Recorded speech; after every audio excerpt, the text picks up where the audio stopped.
morning, everyone. Welcome to our community Bible study for the last Thursday of 2021.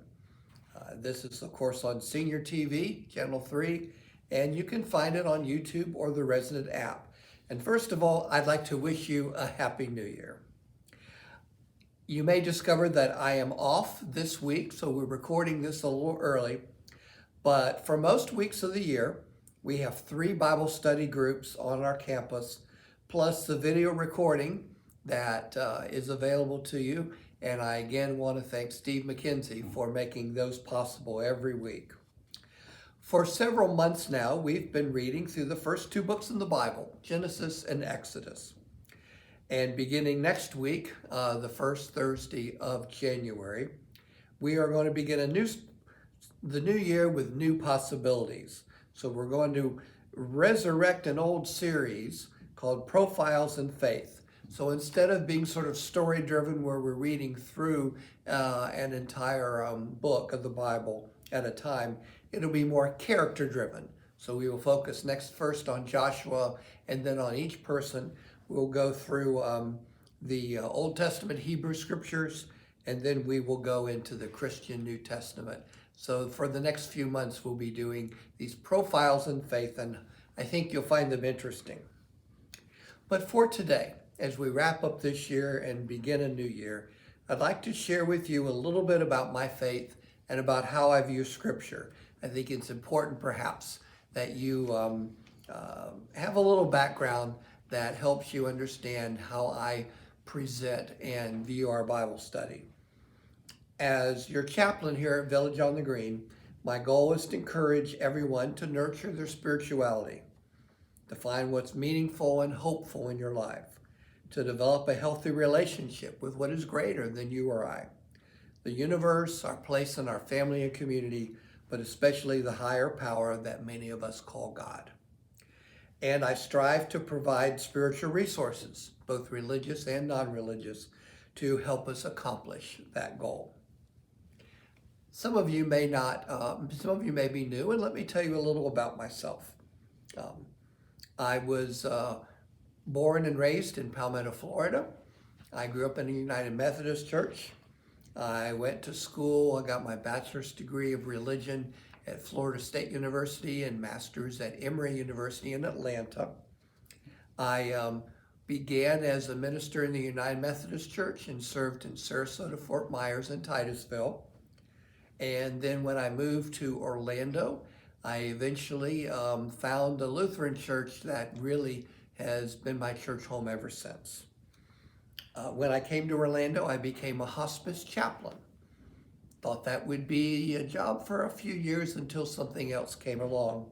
And I ended up being a hospice chaplain for 18 years here in Central Florida.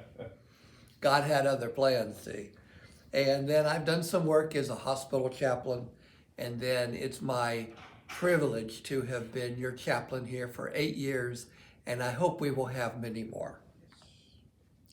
So what the Bible means to me. First of all, I have to admit, I just love to learn. I like to see how individual pieces fit into the larger picture, especially in the Bible and in Scripture. Even when there is mystery and things that we don't understand or can't quite grasp, I like to at least try to see how we fit into the larger picture, even if there's some spots that we're not sure about. I've discovered that sometimes I am organized and disciplined in my own personal study, and sometimes I am not. But even when I am very organized and disciplined and reading and studying myself, I usually learn more when I study together with other people. I believe God can inspire us when we are alone, and I know He does. But I think somehow there are more opportunities for inspiration when we have several people together and we get to share and bounce ideas and see what God has for us. So I think study time with other people can be so valuable for each of us. When I was a child, I learned to read or recite scripture, probably recited things before I could read. And most of that was either the King James Version with its eloquent poetry in many cases, or the Revised Standard, which was fairly close to that.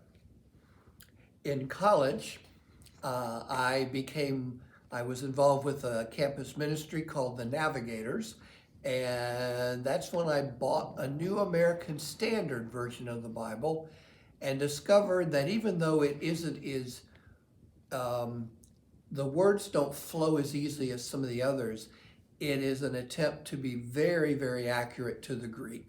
And when I studied Greek in college, I discovered that the New American Standard was a good match for that. In seminary, I began to use the New Revised Standard Version, which was fairly new at the time. I mention this because there are different versions. There are often different reasons to use certain one, but most of all, it's important, I think, to find one that fits, that is easy to read for you or for I. Today, I often use the New International, partly because when we were doing Bible studies in the old health center, that was the version of the Bibles we had. So it was like, let's just keep it simple and use the same thing. But it's a good readable version. Today, the Common English Bible is becoming more and more popular, and it's also a fairly readable version. But I like to read everything from the Message to the Word to all different kinds of versions of Scripture, because sometimes there's a little change in the wording that helps to bring new insight. I believe that Scripture was written to tell the story of people of faith, of their experience of God, and of their ongoing relationship with God. I think it's best when I read Scripture and try to have the same purpose as those who wrote it, to try and look at it with a similar lens as did the people at the time of its writing. What I mean is that there are parts of Scripture that are narrative, that are story, that are telling of what was happening. There are Scriptures that are really just instructions, a list of the Ten Commandments or other kinds of instructions. There are parts of Scripture that were used in worship. There are songs or hymns or poems, and it is good to be aware of that. There are prayers that are listed in Scripture. There are some times where there is a history where it's especially a listing of the family tree of David or somebody like that. There are books of prophecy where prophets are trying to correct people and bring them back. And oftentimes that prophecy has a future component to it. In the New Testament, we have the four Gospels, which is the good news, basically the story of Jesus and his time on this earth. Then there was followed up with the Acts of the Apostles about the early church. And then there's letters. And much of the New Testament are letters that are written from Paul or somebody else to early churches, sometimes to correct them, sometimes to encourage them, just to follow up on probably what had been originally an in-person visit, and then from a distance they write a letter. Now, all of those can be very meaningful to us today if we pay attention to what's there and don't just try to read for what we think is there. I don't think the Bible was written to be a history textbook or a science manual, although there are elements of history and science about the universe that's in Scripture. But I think that it was written more as statements of faith by many people who wrote individual sections that, under the guidance and inspiration of the Spirit, have been brought together into the volumes that we say and claim as our Holy Scripture, our Bible. You know, I love it when I read in the news or in a magazine or an article where historians of the past tell us something that matches up with those events in the Bible. That's just really cool. And we occasionally find where archaeologists dig up an artifact that also confirms or relates to something from Scripture. And I love it when those things happen, and it's very interesting. But I personally don't really need those things to bolster up my personal faith. So with or without them, my faith continues. I believe Scripture is inspired by God. The words, the compiling of it, the continual use of it over the years, whether it is from 3,000 or 4,000 years ago, or 2,000 years ago, or even today. And I think that there is room in that inspiration for us to not understand some things, or to question some things, or there to be part of Scripture that definitely sounds like the time and the people in which it was written. And if we were writing it today, might have written it a little differently. So modern tools of understanding Scripture are very useful, but modern myopia, short-sightedness can be harmful if we really try and we're looking at Scripture just with our eyes of today. And sometimes we then read into Scripture things that are more about us and our culture today than they are about the original. Studying, questioning, scholarly criticism and commentary, I don't find that they undermine my faith at all. They instruct, they perhaps build resilience as I sort through what I think is really true and what I think is maybe someone's opinion that I don't agree with. So I hope that you enjoy reading and studying as well. If you're able to join in a study or a prayer group from your church or your congregation, then please do so and learn from one another. A lot of great study tools out there, and people use them all the time. I do want to invite you to join me in one of our in-person Bible study discussion groups.